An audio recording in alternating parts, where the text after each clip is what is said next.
축복합니다. 고향이 있음에도 불구하고 안 내려가신 분도 있죠. 보면 우리가 명절을 이렇게 겪다 보면은 크리스천들한테 명절이 별로 이렇게 재미가 없어요, 그렇죠? 그런 느낌이 좀 있어요. 저도 재미가 없어요. 그냥 명절은 그냥 우리가 명절이기 때문에 일종의 가족에 대한 본분을 다하는 그것 때문에 오히려 명절이 좀 그럴 때가 많이 있습니다. 오히려 우리가 신앙 안에서의 명절이 더 중요한 것 같아요. 근데 이번 추석이 이스라엘의 초막절하고 날짜가 하루 차이입니다. 우리가 27일 날이 추석이고 이스라엘 초막절은 28일이에요. 초막절이 우리 추석과 같은 의미거든요. 그러니까 초막절은 이스라엘 절기는 몇 가지의 의미가 있어요. 민족적인 의미가 있고요.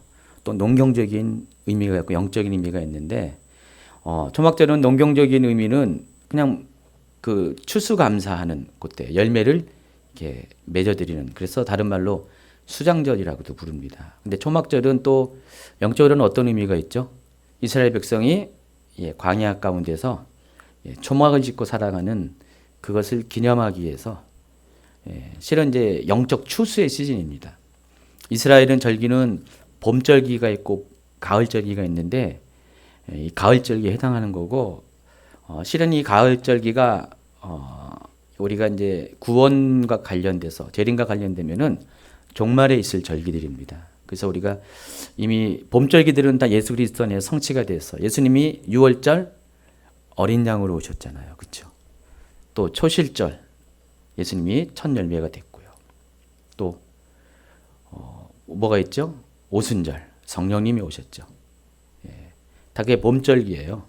6월절이 우리 그 부활절하고 굉장히 가까운, 실은 우리가 부활절을 그 날짜를 6월절 맞춰서 이렇게 지켜야지 정상이죠, 그렇죠?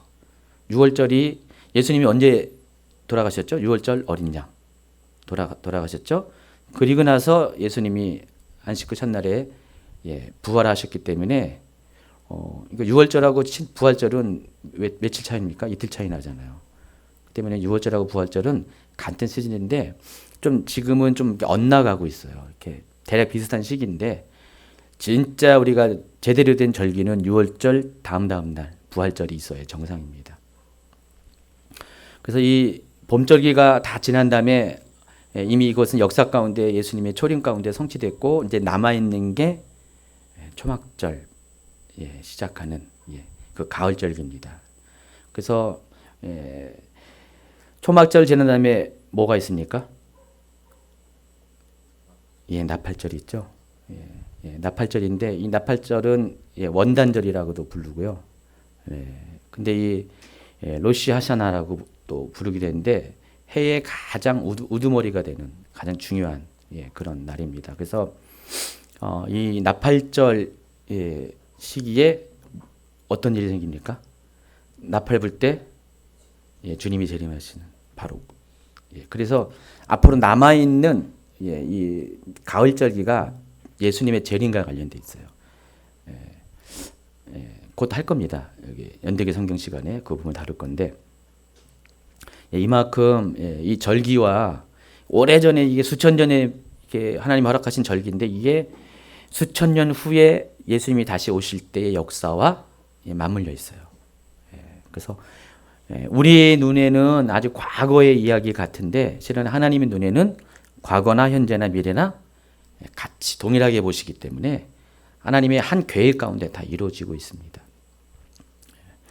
자, 이 추석이 실은 이 초막절과 지금 우리 연관되어 있습니다. 그래서 여러분 추석 지낼 때마다 이제 잘 이렇게 마무리해야 되겠다. 잘 이렇게 마무리해서 잘 거둬들여서 정말 하나님 앞에 내가 정말 제대로 이렇게 드림으로 인해서 정말 나팔 불 때 휴거되는 성도가 돼야 되겠다라는 생각들을 하시기 바랍니다. 추석 때마다 그러세요. 추석 때마다 놀 생각하지 마시고 주님이 재림이 가까웠구나. 그 생각을 추석 때마다 하시기 바랍니다. 자, 오늘은 제 60강이고요. 이스라엘의 역사 지금 길게 하네요. 제가 봐더라도 굉장히 길게 하는데 앞으로도 많이 남아 있습니다. 여러분 축하드리고요. 어느 분은 빨리 이제 이스라엘 역사 그만 종료하시고 마지막 때 이야기를 다시 돌아가길 원하는데 역사가 흘러야죠. 아직 안 흘렀는데 빨리 돌리면 안 됩니다.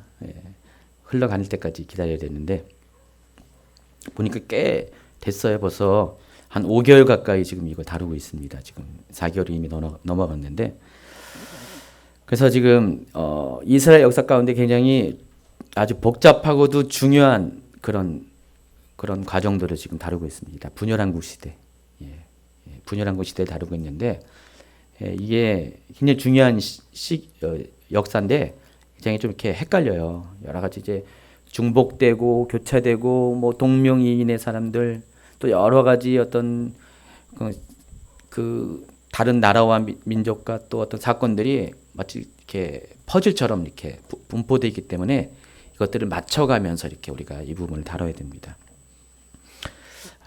여러분 이제 첫 번째 표를 보면은 지난 시간에 남유다 왕국 할 때 제가 여러분에게 소개한 건데 표를 보시면 알겠지만은 남유다 왕국과 북이스라엘 왕국은 지금 평행선을 긋듯이 역사가 같이 동시에 두 개의 굵은 선으로 진행이 되고 있습니다. 그래서 1시간 강의로 소화를 못해서 지난 시간에 남유다 왕국만 했어요.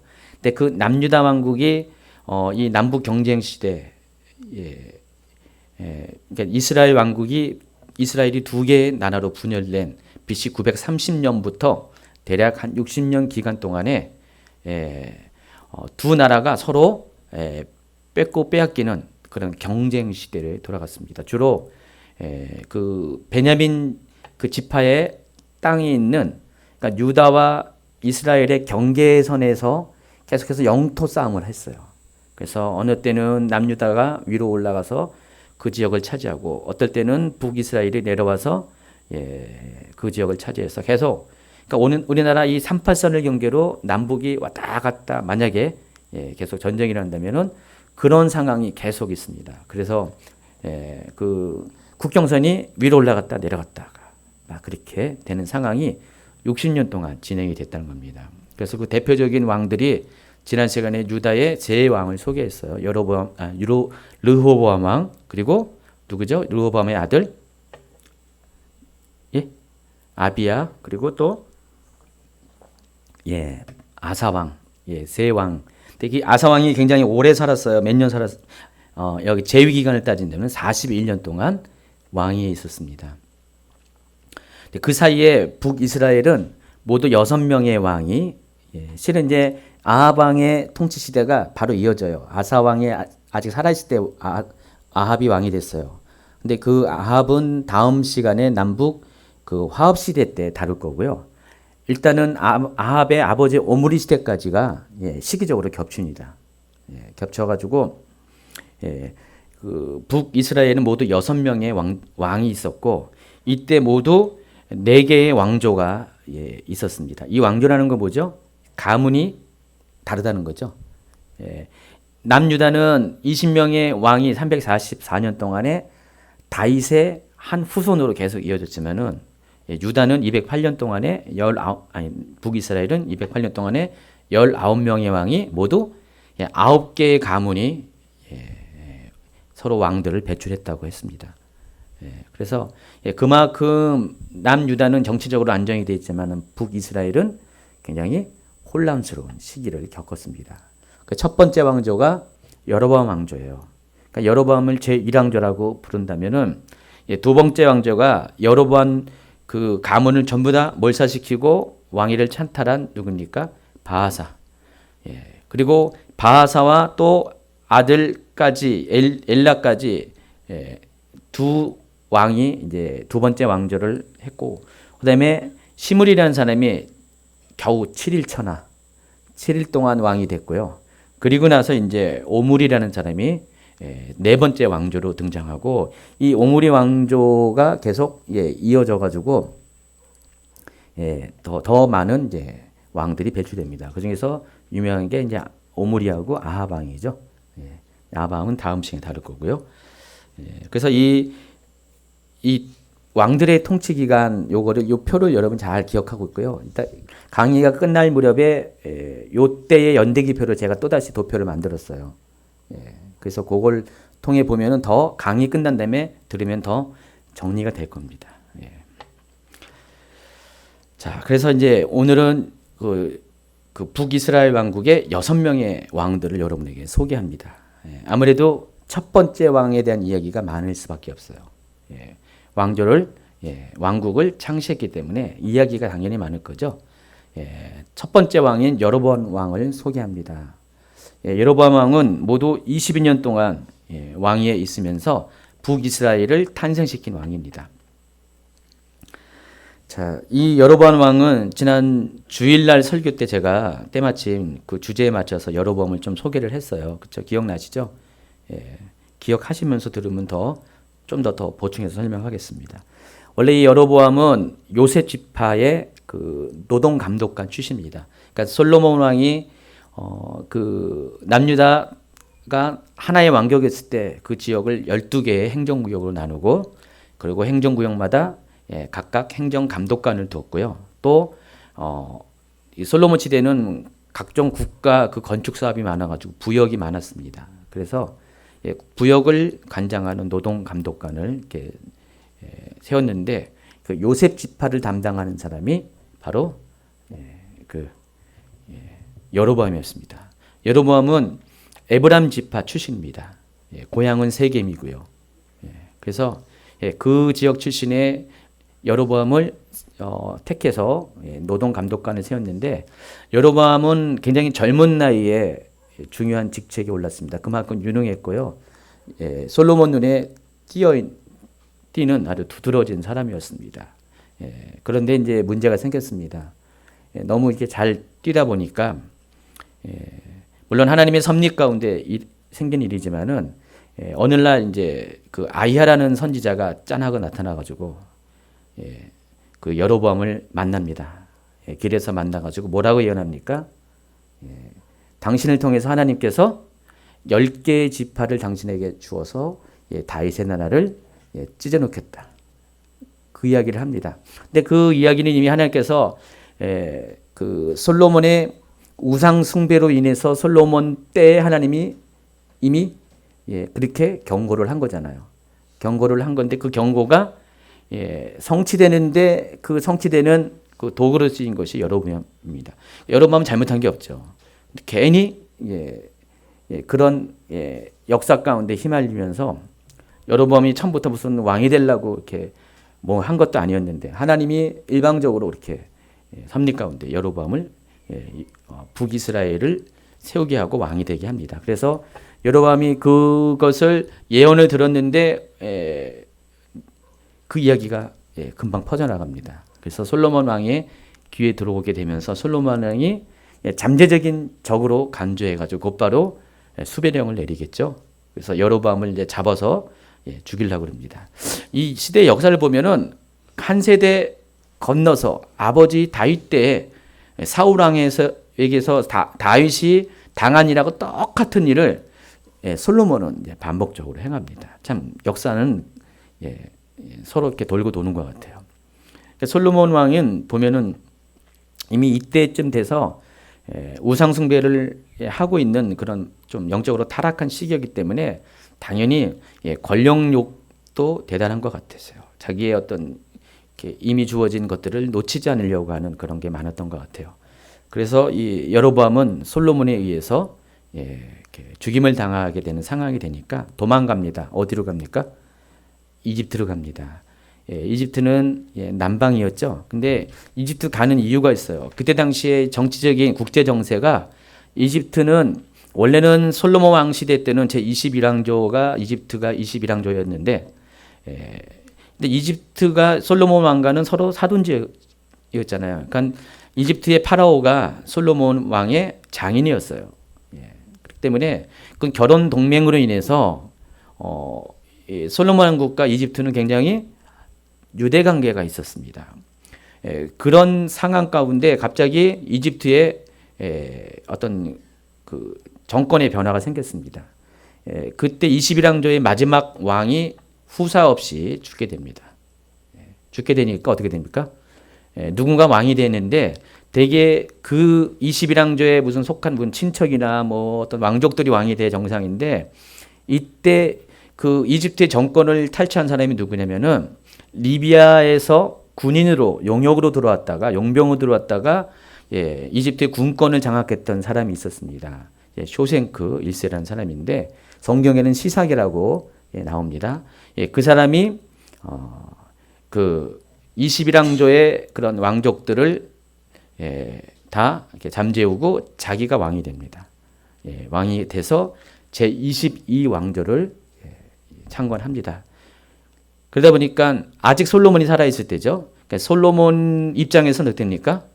자기의 그런 처갓집이 왕조가 다 끊어졌고 전혀 생소한 새로운 왕조가 들어오면서 편할 수가 없죠. 당연히 이전과의 관계가 완전히 뒤바뀌어 가지고 굉장히 정치적으로 굉장히 갈등이 내재된 그런 관계로 확 바뀝니다. 그런 상황 가운데 여로보암이 이집트를 택했어요. 아마 여로보암이 솔로몬 왕과 이집트 왕이 친밀할 때는 절대로 안 갔겠죠. 가봤자 어떻게 됩니까? 요즘 범인 인도 조약이 있잖아요. 이번에 누구 왔잖아요. 몇 년 전에 이태원 살인 사건. 그 용의자가 범인 인도 조약에 의해서 미국에서 며칠 전에 왔어요. 그런 꼴을 당해요. 그러니까 이집트는 안 갔겠죠. 근데 상황이 이렇게 바뀌니까 여로보암이 글로 갔습니다. 그리고 쇼싱크 1세는 여로보암을 받아주었고요. 명령을 허용을 해가지고 거기서 이제 잘 지내고 있다가 어느 날 솔로몬 왕이 죽었다는 부고 소식을 들었습니다. 무슨 신문에서 부고 솔로몬 죽다 들었습니다. 그러니까 이제는 이제 자기를 죽이려고 하는 자가 없으니까 다시 돌아갑니다. 참 보면은 예수님 당시도 똑같아요. 예수님이 출생했을 때 헤롯 대왕이 예수님을 죽이려고 그랬잖아요. 예수님이 어디로 갔습니까? 거기도 이집트예요. 보면 성경에 보면요. 몸만 일이 있으면 도망쳐가 이집트예요. 항상. 그래서 이 예언서에 보면은 그런 표현들이 많이 있어요. 글로 도망가지 말라는 거죠. 이집트가 구원하지 못한다. 나중에 이제 좀 시대를 쭉 지나가면은 남유다 왕국이 멸망할 때쯤 되면은요.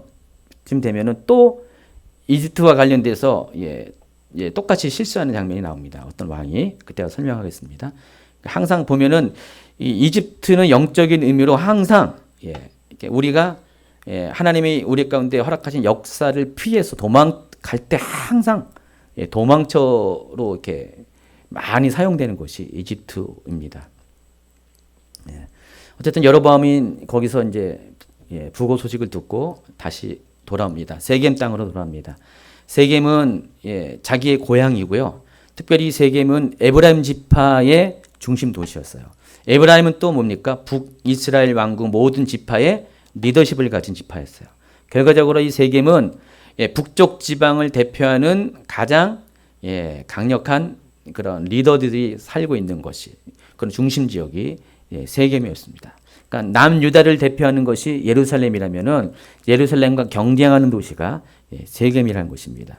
근데 여로보암이 거기가 고향이었고요. 그래서 그쪽으로 갑니다. 그때 이제 때마침 솔로몬이 죽자 르호보암이 왕위에 오르게 되면서 르호보암이 유다는 당연히 왕으로서 추인을 했는데 북지파 이스라엘에게 가서 그쪽에 장로들을 모아놓고 자기가 왕이 되는 것들을 인주를 받으러 세겜으로 갑니다. 보통은 왕 앞에 나와야 정상이죠. 그러니까 그 북이스라엘의 장로들이 예루살렘에 와서 르호보암은 예루살렘에 있고 그들이 와가지고 어떤 이렇게 상견례를 하고 왕으로서 어떤 인준을 하는 어떤 작업을 해야 정상인데 솔로몬이 죽은 다음에는 그 왕권이 급격히 약해진 것 같아요. 그러니까 르호보암이 오히려 가서 세겜에 가서 그들이 있는 세겜에 가서 어떤 회의를 합니다. 회의의 그 주제는 그거예요. 북쪽 지파에서 르호보암을 왕으로 인정해 줄 것인데 조건이 하나가 있습니까? 솔로몬 왕 때 과중하게 매겼던 그런 세금이나 부역 문제들을 감하여 달라. 그리하면은 당신을 왕으로 섬기겠다. 그랬는데 르호보암이 거절했고요. 3일 만에 거절을 했고 바로 거절과 동시에 북이스라엘은 지파들은 돌이키고 반란을 일으킵니다. 그래서 그 반란의 시도가 뭐냐면은 르호보암이 그쪽에 감독관으로 사람을 보냈는데 그 사람을 거기서 돌로 쳐 죽이죠. 그 북이스라엘 지파가. 그래서 르호보암이 반란이 일어나는 것을 반역이라는 것을 깨닫고 급하게 예루살렘에 도망갑니다. 예루살렘에 도망가니까 어떻게 됩니까? 이제는 이제 북쪽 지방을 진압시키기 위해서 18만 명의 군사를 준비해가지고 북쪽을 치러 갑니다. 그런데 그때 당시에 르호보암에게 누가 나타났습니까? 선지자 스마야가 나타나죠. 선지자 스마야가 나타나서 이 모든 일들이 하나님께서 허락하신 것이다라고 하나님의 뜻을 전하고 르호보암은 순종합니다. 순종하고 전쟁 대신에 북이스라엘 왕국의 탄생을 인준하게 됩니다. 그래서 그때부터 북이스라엘과 남유다로 솔로몬 제국이 분할이 됩니다. 바로 그 현장 가운데 여로보암이 있었어요. 여로보암이 있었고 여로보암은 이미 솔로몬으로부터 피해서 망명을 했던 어떤 정치적인 그런 사람이었어요. 요즘도 이렇게 만약에 한 나라에 어떤 요즘은 대통령 하면 정치적인 정적이 돼가지고 다른 나라에 망명 갔다가 만약에 독재자가 있어요. 대통령이 죽는 그때 그 사람이 귀국하면은 후계자 새로운 어떤 정치 세력이 생성될 때 당연히 반대쪽에서는 그 사람을 픽업해가 스카우트해가지고 자신들의 리더가 되는 것이 뭐 당연한 어떤 그런 정치적인 흐름일 거예요. 똑같아요. 여로보암은 그때 당시에 이제 북쪽 지파로부터 주목받는 인물이었고요. 그래서 북쪽 지파 장로들이 여로보암에게 왕이 될 것을 요구하고요. 여로보암은 수락하고 여로보암이 왕이 됩니다. 이게 쫙 나왔어요. 그래서 796페이지 지금 하고 있습니다. 자, 보시면은 밑에 보면은 3번하고 4번 중간에 이와 같이 한번 같이 해볼까요? 모든 것이 갑작스럽게 진행되었습니다. 그렇지만 이 모든 되어진 일들은 하나님의 섭리와 계획 가운데 진행된 것입니다. 르호보암의 실수와 여로보암의 기회 모두가 하나님의 뜻 가운데서 이루어진 것입니다. 맞아요. 하나님이 다 전체적으로 보면은 어떤 르호보암의 개인의 실수도 있고 또 여로보암의 기회도 있지만은 실은 누구 잘못 누구 잘한 것이 아니라 하나님이 이렇게 예언한 그대로 하나님의 역사를 섭리 가운데서 이렇게 만들어 가셨고 이들은 도구로 쓰임을 받은 것에 불과하다는 것입니다. 자, 여로보암이 북이스라엘 왕이 되자 아주 빠르게 북쪽 지역을 장악해 가고요. 나라를 이제 세우려 합니다. 그러니까 여로보암이 아무래도 좀 어떤 그런 행정적인 부분에서는 능력이 있었던 것 같아요. 그러다 보니까 나라를 빠르게 이렇게 안정시키는데 첫 번째로 르호보암이 한 것이 수도를 정하는 것인데 세겜을 수도로 정합니다. 세겜은 북이스라엘의 모든 지파 중에 우두머리인 에브라임 지파의 중심 도시이기 때문에 거기만큼 정치적으로 의미 있는 도시는 없을 것 같아요, 당시에. 그래서 여로보암은 세겜을 수도로 정합니다. 자, 그런데 이제 5년 뒤에 쇼생크 1세가 그 이집트의 쇼생크 1세가 유다를 침입합니다. 유다를 왜 침입했습니까? 누구 때문에? 르호보암 때문에. 르호보암이 3년 동안은 왕이 된 지 3년 동안에는 르호보암이 굉장히 잘했어요. 정치를 잘했어요.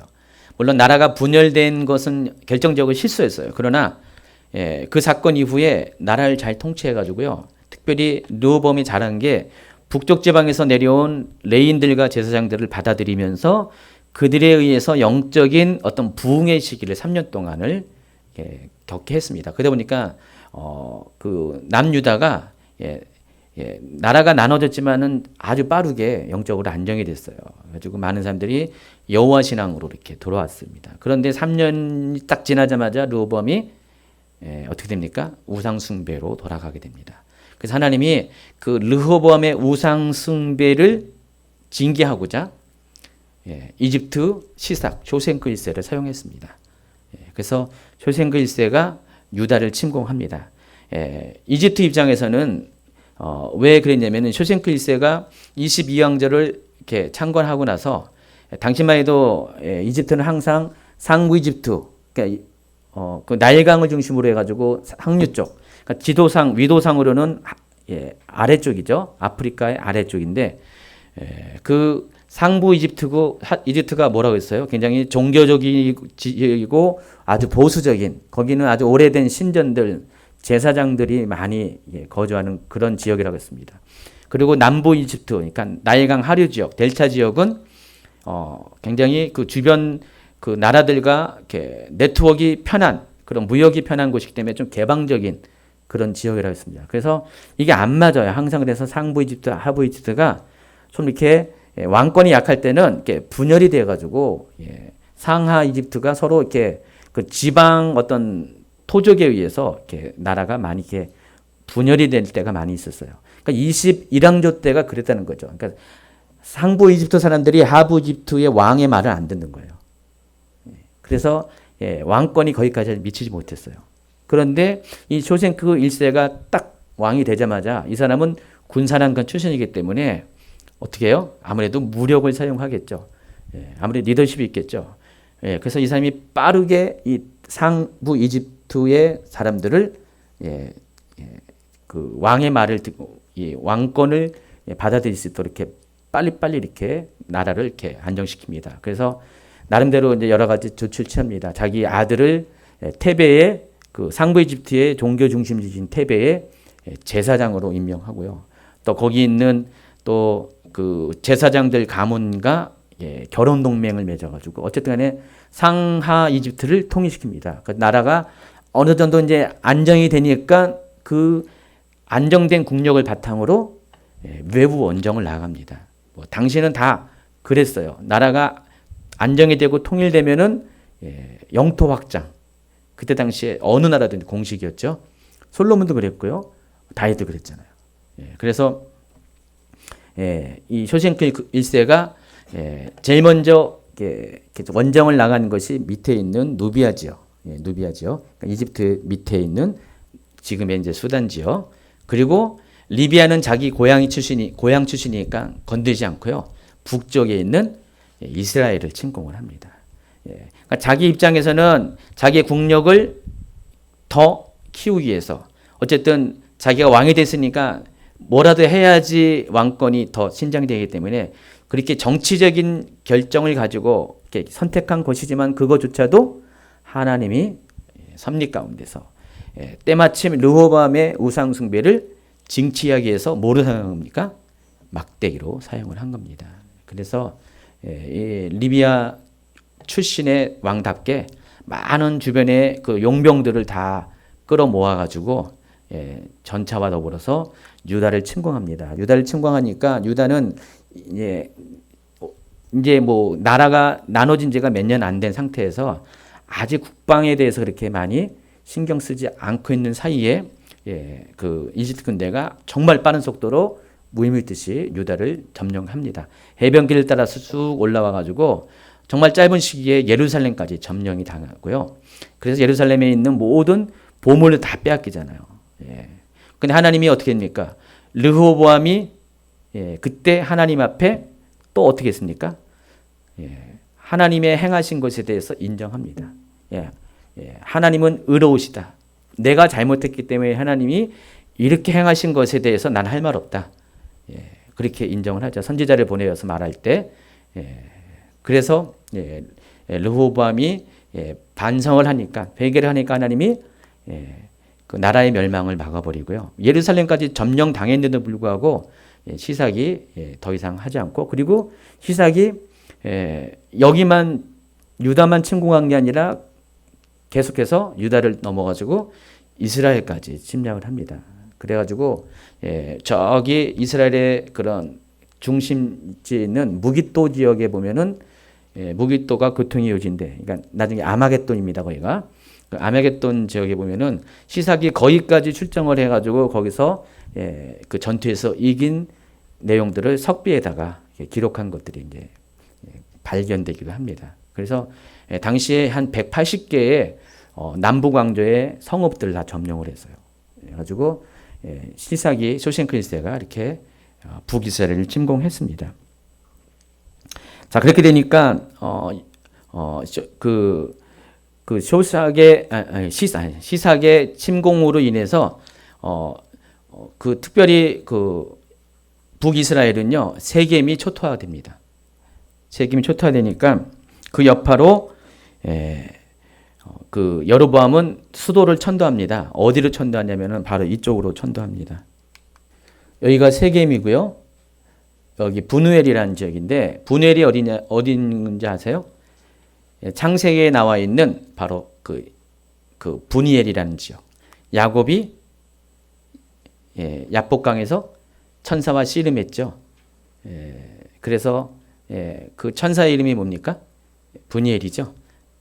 바로 그 지역.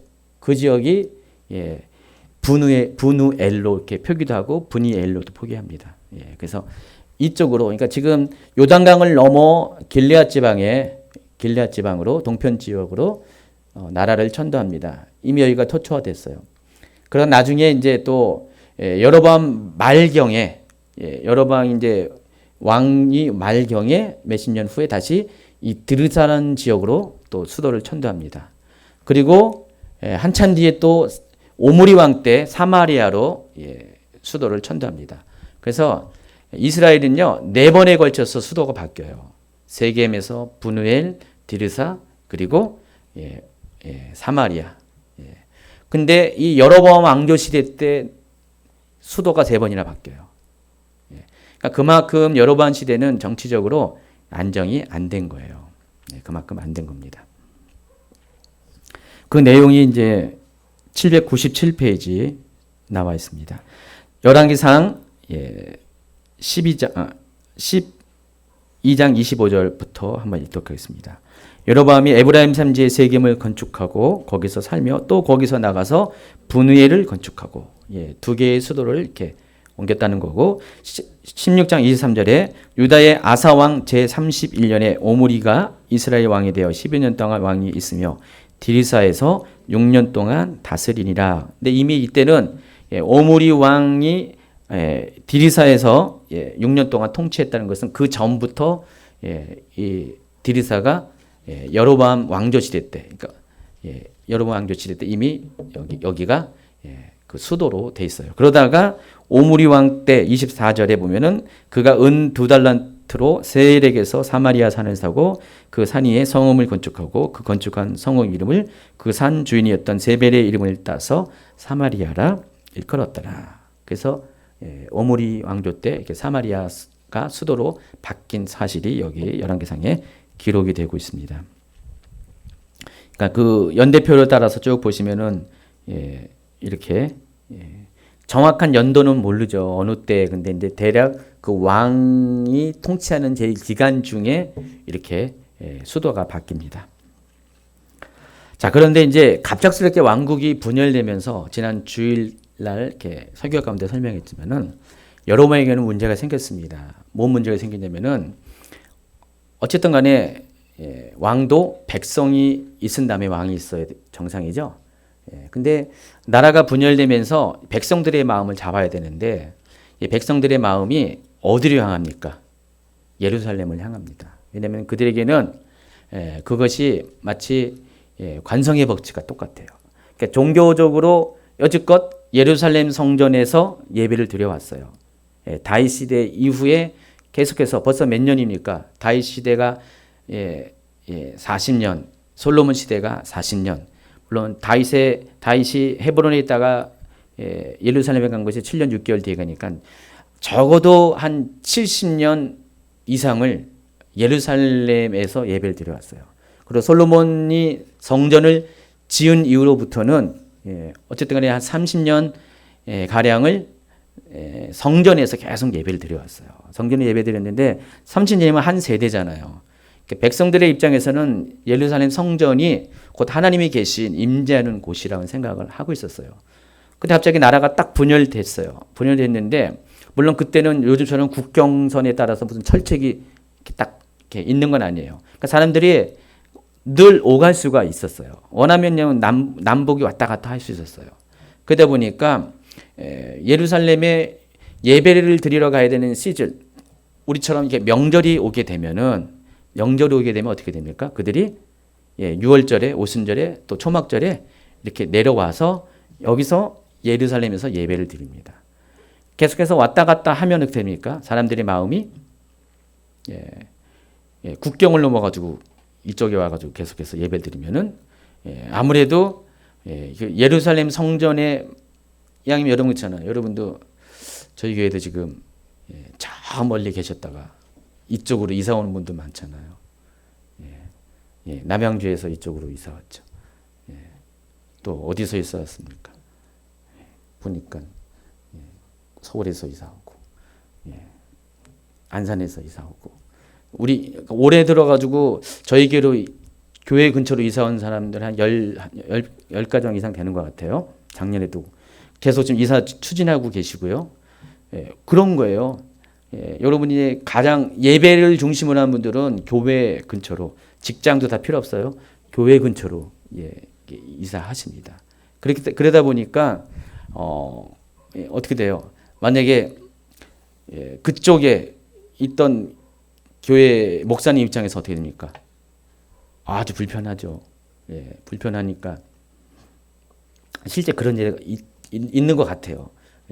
이쪽으로 오니까 자꾸만 이렇게 뭐 그런 게 있더라고요. 그런 비슷한 일이 막 생길 수밖에 없어요. 그러니까 북이스라엘 입장에서는 백성들이 자꾸만 성전을 찾아서 그렇게 하니까 아마 그 중에서 성전을 쫓아서 뭐 이사를 계획하는 사람도 있을 수도 있고요. 뭐 이렇게 여러 가지 어떤, 물론 그때 당시에는 이제 지파 개념의 어떤 생활 기반이 있기 때문에 뭐 그렇게는 쉽사리 행할 수는 없었어요. 자기가 기업에서만 먹고 살기 때문에. 그렇지만 자신감 백성들이 계속해서 가다 보니까 잘못 그런 일이 진행되다가 나중에 르호보암에게 나라를 빼앗았는데 그 르호보암에게 백성들의 마음을 빼앗길 수 있다라는 생각을 여로보암이 했습니다. 염려를 했어요. 그래서 보니까 여로보암이 이러면 안 되겠다. 가장 시급하게 해야 될 것들이 백성들이 예루살렘에 가지 못하도록 백성들의 그런 출입을 막아야 되겠다. 가지 말라고 해서 안 가는 거 아니잖아요. 가잖아요. 그래서 백성들이 안 갈 수 있도록 방법을 고안하는데 그것이 바로 예루살렘에 성전이 있듯이 북이스라엘 왕국 지경 안에도 제단을 만들어야 되겠다. 그래서 두 군데다가 제단을 만듭니다. 단과 또 베델이라는 곳에. 그래서 단은 북이스라엘 왕국의 북쪽 경계 지역이고요. 베델은 남쪽 경계 지역입니다. 그러니까 남북의 가장 경계 지역에다가 예배 처소를 만들어서 그 이상을 넘어가지 못하도록 그렇게 합니다. 그래서 그 여로보암이 단에다가 이렇게 지금 여기 단에 있는 유적지예요. 다음에 여기 가보세요. 저희 교회가 나중에 이제 좀 이렇게 단체로 성지순례를 간다. 이미 저는 벌써 플랜이 이제 나오기 시작하고 있습니다. 요 강의를 준비하다 보니까 어디부터 어딜 장소로 가면 딱 나오겠다. 이제 좀 감이 좀 잡히는 것 같아요. 가을도 됐으니까 감이 또 잡힙니다.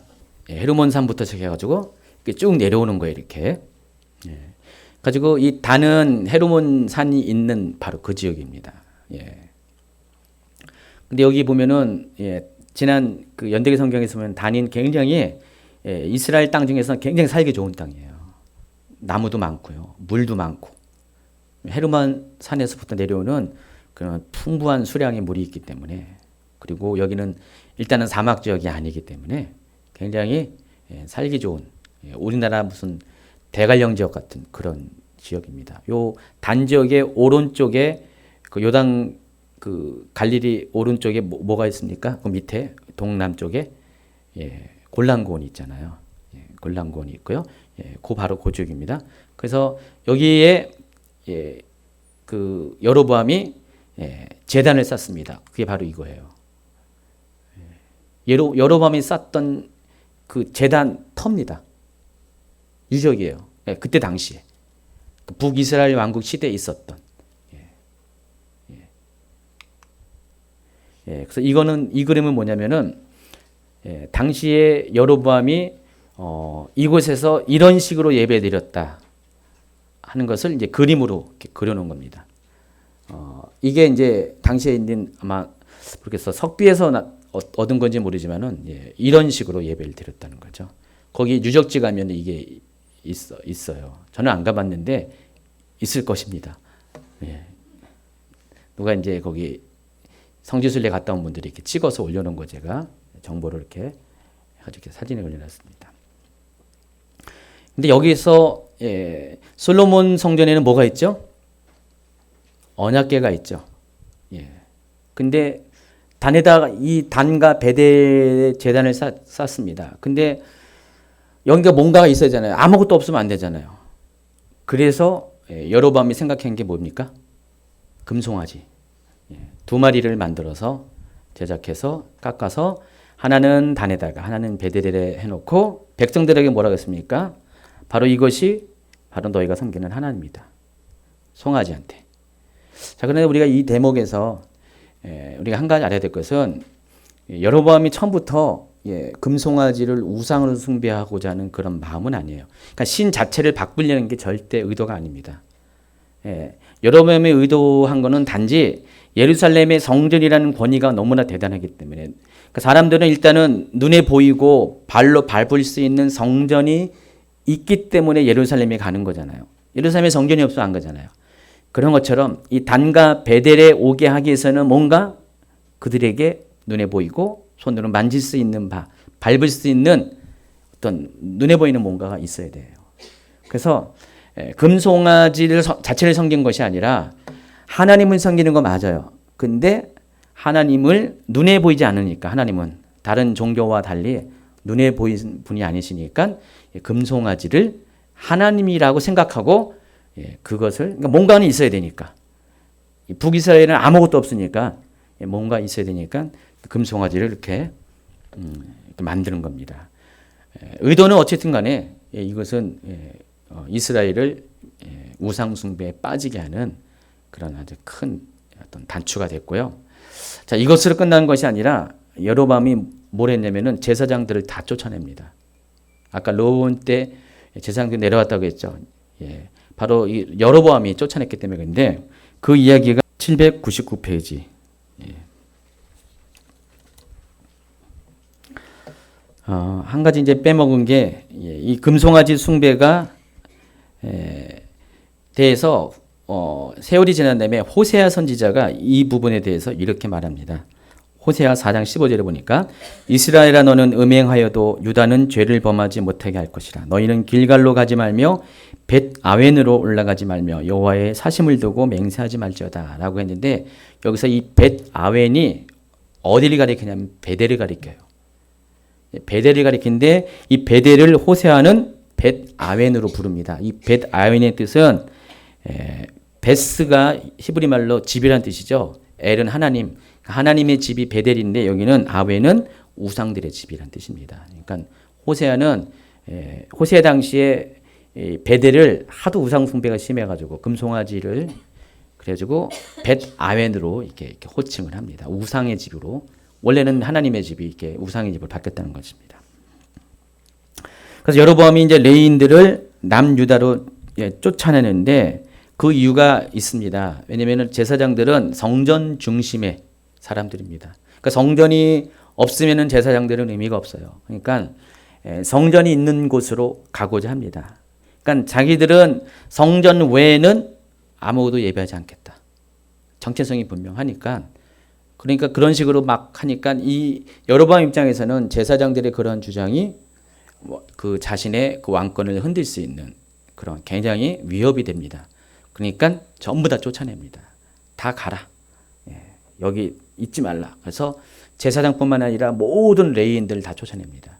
그들이 그래서 이제 남유다로 오게 됩니다. 어쨌든 그 결과 남유다는 3년 동안 르호보암 왕 초기 3년 동안에 그들에 의해서 영적인 부흥의 시즌을 잠깐 경험하기도 합니다. 그리고 800페이지 세 번째로 하는 것이 바로 7번째 달인 초막절, 아까 첫 번째 얘기했던 그 초막절을 날짜를 바꿉니다. 왜 7번째 달입니까? 이스라엘의 달력이 세 가지가 있는데 굉장히 좀 복잡해요. 근데 여기선 그 첫 번째 달이 언제 달입니까? 6월절. 3월 한 중순경에 6월절이 첫 번째 달이에요. 그러니까 출애굽기 보면은 6월절을 하나님이 제정하시면서 바로 그 6월절을 첫 달로 지키라고 합니다. 원래는 이제 절기 일반절기는 그게 아닌데, 그래가지고 6월절을 그때부터 7번째 달. 그래서 이제 초막절을 지키게 하는데, 그 초막절이 그때가 이제 9월, 10월 달. 그 정도 돼요. 근데 올해는 9월 28일이라는 것이죠. 그래서 초막절을 그러니까 그 6월절부터 카운트해가지고 초막절이 이렇게 7번째 달로 지켜야 정상인데 여로보암이 이 시기를 바꿔버렸어요. 8번째 달로 바꿔버려요. 일방적으로. 초막절을 지키지 못하게 하는 거죠. 뭐 실제적인 이유도 있어요. 왜냐면은 그 남유다와 달리 북이스라엘은 위도상으로 북쪽이에요. 그러니까 우리나라도 남쪽하고 남부, 북부, 남부, 중부, 북부가 그 열매 수확 시즌이 다 다르잖아요. 남쪽이 일찍 추수하고 북쪽 올라가서로 늦게 추수하잖아요. 농경이 그렇잖아요. 그러니까 이스라엘도 마찬가지예요. 남쪽은 빨리 추수하고 북쪽은 추우니까 늦게 추수해요. 우리 지금 추석이 지금 다음 주인데 이번 주인데 돌아오는 주인데 어떻게 다 열매들이 맺었나요? 추수했나요? 중부지방은 아직 덜하죠. 근데 남부지방, 뭐 제주도부터 하면 거기 좀 다르잖아요. 좀 더 이렇게 추수할 게 많을 거 아니에요. 그런 것도 고려한 것 같아요. 그러니까 여로보암이 어쨌든 간에 그 농경 시즌과 맞춰가지고 그리고 또 이스라엘과 유다와 이스라엘이 좀 그것들을 달리 해가지고 백성들이 초막절을 똑같이 지키면 남쪽에도 지키고 여기도 지키면 어떻게 돼? 마음들이 또 성전을 향할 수가 있기 때문에 그것을 이제 막고자 날짜를 변경해가지고 한 달 뒤로 밀어버립니다. 근데 이 절기라고 하는 히브리 절기라고 하는 이 단어, 이 모아비딤이라는 단어는 어떤 의미가 있냐면은 우리가 그냥 절기를 이렇게 날짜로 지키는 것 같지만은 히브리 사람들의 생각에는요, 바로 하나님이 그 절기 가운데 우리를 찾아오신다고 생각하고 있어요. 그래서 6월절 날 또 초막절 날 하나님이 우리는 성전에 가서 하나님을 만나러 가지만 하나님이 먼저 와 계셔가지고 우리가 예배 드리는 것들을 기다리신다는 그런 의미가 모아딤입니다. 근데 하나님은 7째 달에 기다리고 계시는데 여로보암식으로 따지면 뭡니까? 8번째 달에 하나님 오게 하는 거잖아요. 그럼 이게 하나님이 안 오시는 거죠. 그래서 이게 하나님이 이렇게 제정한 이 절기 제도를 사람의 방식으로 이렇게 바꿔버린 거예요. 변경한 거예요. 그래서 실은 이게 절기를 때와 시기를 바꾸는 것이 나중에 엔타임 때 가면은요, 적그리스도가 하는 행위 중에 하나가 그래요. 그러니까 적그리스도가 어떻게 합니까? 좀 비스무리하게 기독교가 지켰던 모든 어떤 영적인 전통들을, 절기들을 바꿔버려요. 실제로는 전혀 다른 날짜인데 그런 날짜 비슷하게 만들어가지고요. 때와 절기를 바꿔버려요. 그게 적그리스도가 하는 일이죠. 하나님은 자주간 이 모아딤에 맞춰서 이스라엘을 만나고 하나님이 이 절기는 하나님이 정해준 거잖아요. 인간이 정한 게 아니잖아요. 하나님이 이때를 이렇게 기념해서 이렇게 지켜라. 그럼 하나님이 그날을 정해 주셨기 때문에 하나님이 그날을 의미 부여했기 때문에 하나님이 그날을 의미 있게 하시거든요. 그리고 절기에 관련돼서 아까 얘기했지만은 그 봄절기, 가을절기에서 구원의 역사가 구원과 재림의 역사가 거기서 절기 가운데도 성취가 되는데 이거를 임의로 싹 바꿔버리는 거예요. 자기 편의에 의해서. 그래서 이게 여로보암에게는 큰 죄악이 됩니다. 이 같은 이유로 인해서 여로보암은 하나님의 경고를 받습니다. 그리고 열왕기상 13장에 보면은요, 하나님께서 무명의 선지자를 보냅니다. 보라, 그때 하나님의 사람이 여호와의 말씀으로 말미암아 유다에서부터 베델에 이르니, 그러니까 유다 출신의 선지자를 하나님이 북이스라엘에 보냅니다. 그리고 거기 베델에 왔는데 베델에서 때마침 여로보암이 금송아지 우상 앞에서 제사를 드리고 있었어요. 아까 그 그림처럼, 요 그림처럼 이렇게 제사를 드리고 있었습니다. 요 장면 가운데 이제 찾아온 거예요. 그래가지고 여로보암의 잘못된 것들을, 실수를, 하나님께 범죄한 것들을 경고를 합니다. 그러면서 이 제단이 회파될 것들을 이렇게 예언을 합니다. 특별히 요시야라는 임금이 나중에 유다에서 출생해가지고 유다의 16대 왕으로 요시야가 나중에 출생을 합니다. 그때가 거의 300년 뒤입니다. 약 300년 뒤에 출생할 요시야를 얘기하면서 예언을 선포하는 거야. 그 왕이 태어나서 이 제단을 헐 거다. 그리고 이 제단에서 제사 드렸던 제사장들의 뼈를 다 끄집어내서 빻아서 전부 다 버릴 것이다. 그런 예언을 합니다. 그러니까 여로보암이 그 얘기를 들었어요. 그러니까 무명의 선지자가 유다에서 와가지고 여로보암이 제사 드릴 때 그 얘기를 하니까 여로보암 어떻게 됐어요? 화가 나겠죠. 그래가지고 저 사람을 잡아라 딱 했는데 잡는 순간에 손이 굳어버립니다. 갑자기 하나님이 이렇게, 그러니까 이 여로보암이 큰일 났죠. 그래서 용서를 구하고 이 사람을 선대하려고 합니다. 그랬더니 이 사람이 어떻게 됩니까? 처음에 이렇게 하나님이 이제 이 선지자를 보낼 때 미리 경고한 것들이 있어요. 경고한 것이 한마디로 여로보암이 어떻게 하든 간에 거기서 이렇게 그 응대에 응하지 말라는 거죠. 응하지 말고 거기서 물도 먹지 말고 아무것도 하지 말라고 했는데, 근데 이 사람이 여로보암 때는 그랬는데 지나가다가 다른 사람이 잠깐 와서 꼬셨죠. 꼬셔가지고 먹었어요. 그리고 하나님이 곧바로 이 사람을 죽게 합니다. 그래가지고 이 사람이 여기서 묻히게 되죠. 그 장면이 이제 그 내용이 13장에 나와요. 어쨌든 하나님이 이 여로보암의 그런 우상 숭배에 대해서 경고를 하시고, 그리고 여로보암의 가문이 하나님의 징계를 받을 것을 예언을 합니다. 801페이지 넘어갑니다. 이어지는 14장, 열왕기상 14장에는요, 여로보암의 아들이 병이 됩니다. 아비야가 병이 됩니다. 아비야가 누구 이름 비슷하죠? 누구 이름 비슷합니까? 똑같잖아요. 르호밤의 아들, 2대왕 아비야와 여로보암의 아들, 같은 시대에 살던 두 사람의 아들들의 이름이 똑같아요. 나중에 보면은요, 아주 헷갈려요. 나중에 뒤에 보면은요, 유다 왕의 이름과 북이스라엘의 왕의 이름이 서로 같은 시대에 겹쳐버려요. 그러니까 여러분 헷갈리죠, 당연히. 이거 공부 안 하면 헷갈려요. 근데 아비야가 여기는 이제 아직은 왕이 안 됐고 이 사람은 죽습니다. 아비야가 병들게 되니까 이 여로보암이 뭘 생각하냐면 오래전에 자기에게 너가 왕이 될 것이라고 예언했던 선지자 누굽니까? 아히야를 생각해냅니다. 그래서 아히야에게 자기의 아내를 보냅니다. 아내를 보냈는데 그 보니까 참 재밌어요. 나는 이 시대에 돈이 이렇게 없나? 보면은 꿀 한 병에다가 떡 몇 덩이, 왕이 보내는데 무슨 꿀 한 병에다가 떡 몇 덩이.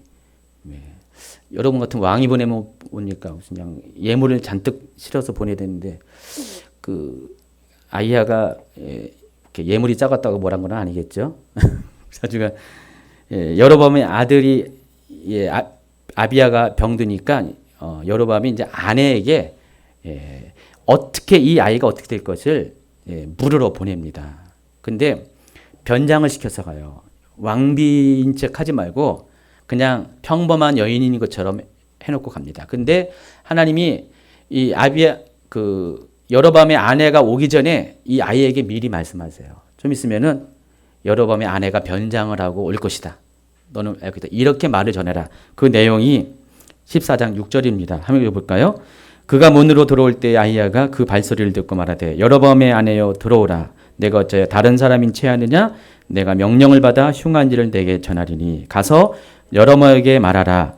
이스라엘 하나님 여호와의 말씀이 내가 너를 백성 중에서 들어 내 백성 이스라엘의 주권자가 되게 하고 나라를 다윗의 집에서 찢어내어 내게 주었거늘 너는 내 종 다윗이 내 명령을 지켜 전심으로 나를 따르며 나 보기에 정직한 일만 행하였음과 같지 아니하고 내 이전 사람들보다 더 악을 행하고 가서 너를 위하여 다른 신을 만들며 우상을 부어 만들어 나를 노엽게 하고 나를 내 등 뒤에 버렸도다. 그러므로 내가 여로보암의 집에 재앙을 내려 여로보암에게 속한 사내는 이스라엘 가운데 매인자나 노인자나 다 끊어버리되 거름더미를 쓸어버린 것 같이 여로보암의 집을 말갛게 쓸어버릴지라. 보니까 여로보암에게 속한 자가 성읍에서 죽은 죽 개가 먹고 들에서 죽은 죽 공중의 새가 먹으리니 이는 여호와께서 말씀하셨느니라. 아주 무시무시한 경고를 합니다. 나중에 보면 아합의 그런 가문에게도 이렇게 합니다. 가지고 이세벨에게도 이렇게 경고를 하는데 이세벨이 정말 그렇게 죽임을 당하고 개들한테 시체가 다 이렇게 먹히는 그런 예언이 성취되기도 합니다. 그리고 나서 14절에 보니까 여호와께서 이스라엘 위에 한 왕을 일으키시니 여기서 이스라엘은 북왕국 이스라엘 말하는 겁니다. 그가 그날에 여로보암의 집을 끊어 버리라. 언제나 하니 곧 이제라. 예언은 지금 곧 이제 하면 어떻게 됩니까? 하나님이 역사하는 그때가 이제고 곧입니다. 그래서 여로보암 살아있는 때는 이 일이 일어나지 않습니다.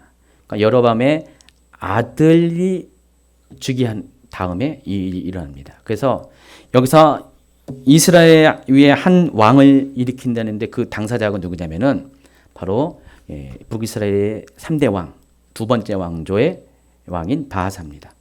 바하사가 일어나게 됩니다. 좀 이따가 설명하겠습니다.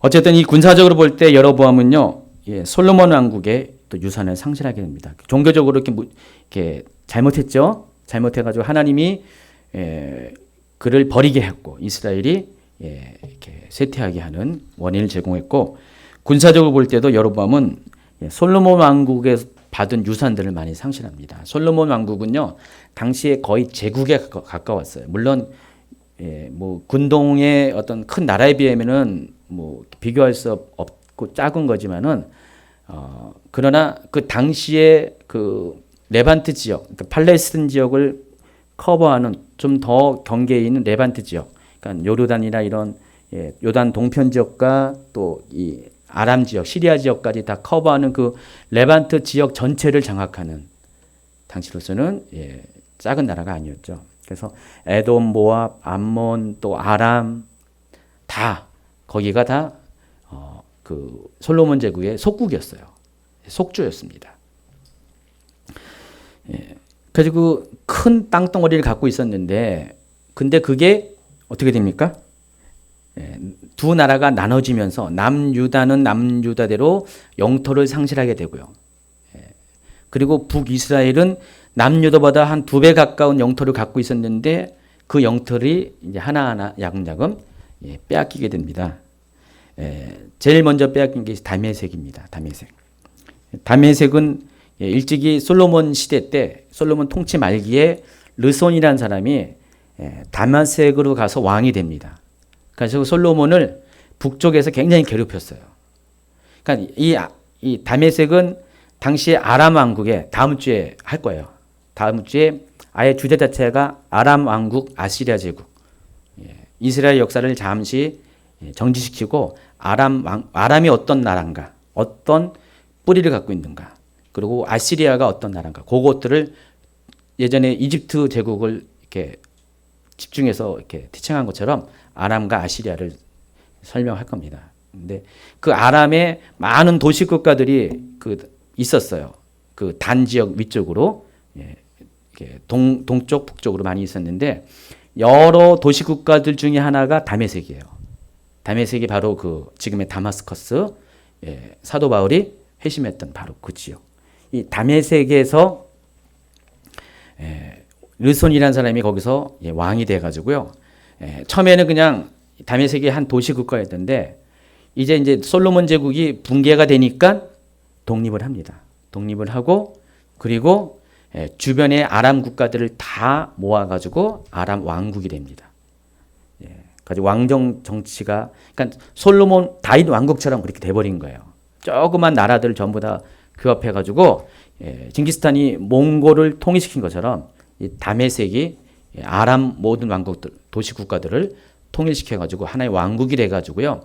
결국 어떻게 됩니까? 나중에 원래는 아람이 솔로몬과 다윗과 솔로몬 시대 때는 그 이스라엘의 그런 조공을 바치는 그런 속주였는데 거꾸로 이스라엘을 이렇게 조공을 받는 그런 위치가 뒤바뀌는 그런 상황이 이르게 됩니다. 그래서 이 여로보암 시대가 되면은 솔로몬 왕 때는 다메섹이 반란을 일으켰지만은 그래도 그냥 아직은 왕국에 영향을 끼치는 정도는 아니었어요. 좀 이렇게 눈에 가시 정도 됐는데 이제 여로보암 시대 때는 완전히 다메섹이 독립을 합니다. 독립을 해가지고 완전히 어떤 자기들의 국가적인 그런 행보를 하게 됩니다. 그래서 그 땅을 빼앗깁니다. 여로보암 때 이제 그 땅을 빼앗깁니다. 나중에 이제 150년 뒤에 북이스라엘에 여로보암 왕이라는 사람이 또 등장합니다. 첫 번째 왕도 여로보암 왕이고요. 150년 뒤에도 똑같이 여로보암 왕이라고 등장해요. 그러니까 여러분이 이게 헷갈리지 않아야 돼요. 그래서 보통 뒤에 나와 있는 여로보암 왕을 가리켜서 여로보암 2세라고 합니다. 근데 이 여로보암 2세 때 북이스라엘의 국력이 가장 강성해집니다. 그래가지고 솔로몬 시대 때 갖고 있던 영토를 다 회복해요. 그래서 그때 이제 아람도 다시 여로보암이 다메섹도 다시 정복합니다. 그때. 열왕기하 14장 28절 보세요. 여로보암의 남은 사적과 모든 행한 일과 싸운 업적과 다메섹을 회복한 일과 이전에 유다에 속았던 하맛을 이스라엘에 돌린 일은 이스라엘 왕 역대지략에 기록되지 않느냐. 이거는 지금 1대 왕 여로보암이 아니라 150년 뒤에 여로보암 2세를 말하는 것입니다. 그리고 또 이 여로보암은 남서쪽 블레셋 지역의 블레셋으로부터 아주 중요한 그 요새가 있습니다. 기브돈이라는 곳인데 이 기브돈이 북이스라엘의 그 지정학적 위치에서 굉장히 중요한 곳이에요. 왜 그러냐면 보세요. 이거는 바로 여기가 기브돈입니다. 기브돈이 바로 여기 지역이에요. 여기 영토가 지금 여기가 남유다죠, 북이스라엘이죠. 여기가 어디입니까? 블레셋이죠. 바로 꼭지점 지역에 세 왕국의 꼭지점 지역에 기브돈이라는 지역이 위치해 있습니다. 굉장히 여기 전략적 요충지잖아요. 그래서 블레셋이 강성해지니까 이 기브돈을 원래 이스라엘 북이스라엘 땅인데 여기를 점령합니다. 뒤에 이제 역사를 보면은요, 이 지역을 놓고 계속해서 블레셋과 북이스라엘이 계속해서 공방을 치러요. 그러니까 남유다와 북이스라엘의 요 지역, 베델을 중심으로 하는 요 지역을 위아래로 계속해서 이제 국경 전쟁을 하는 것처럼 블레셋과는 요 지역을 놓고 전쟁을 일으킵니다. 그래가지고 나중에 이제 오므리가 이제 왕이 될 때는요, 오므리가 그 있었던 군 사령관으로 있던 지역이 바로 이 기브돈이에요. 기브돈에서 여기서 블레셋과 대치하는 중에 쿠데타 소식을 듣고 위로 올라가서 다시 그 쿠데타 일으킨 사람을 징치하고 자기 왕이 됩니다. 바로 이 기브돈이 여기입니다. 이 기브돈 지역이 원래는 이스라엘 땅이었다가 블레셋이 강성해지니까 이 기브돈을 뺏깁니다. 그리고 또 동쪽에 모압 땅이 있죠. 이 모압 땅을 여기 뺏깁니다. 여기도 북이스라엘이 원래 갖고 있었던데 여기도 통치권을 빼앗깁니다. 나중에 이제 오므리 왕 때 이 모압이 다시 회복이 됩니다. 그리고 남쪽 국경지대인 베델을 빼앗기죠. 베델 지역. 그러니까 이 북이스라엘 여로보암이 원래는 굉장히 여기까지 쫙 이렇게 왕국이었어요. 이만큼 왕국인데 이걸 다 빼앗기고 이렇게 확 나라가 축소가 됩니다. 그러니까 여로보암은요, 보시면 알겠지만은 잘한 게 별로 없어요. 종교적으로도요, 엉뚱한 짓 해가지고 하나님의 재앙을 초래했고요. 또 군사적으로도 이렇게 많은 그런 영토를 빼앗기는 그런 왕이었습니다. 이게 여로보암입니다. 여로보암에 이어서 나답이라는 사람이 803페이지로 넘어갑니다. 나답이 이스라엘의 2대 왕이 됩니다. 2년 동안 제위했고요. 나답은 여로보암의 아들이에요. 여로보암을 계승해서 디르사에서 2년 동안 통치합니다. 나답에 대해서 유일한 기록이 열왕기 상 15장 25절 보세요. 유다의 아사왕 둘째 해에 여로보암의 아들 나답이 이스라엘 왕이 되어 2년 동안 이스라엘을 다스리니라. 그가 여호와 보시기에 악을 행하되 그의 아버지의 길로 행하며 그가 이스라엘에게 범하게 한 그 죄 중에 행한지라.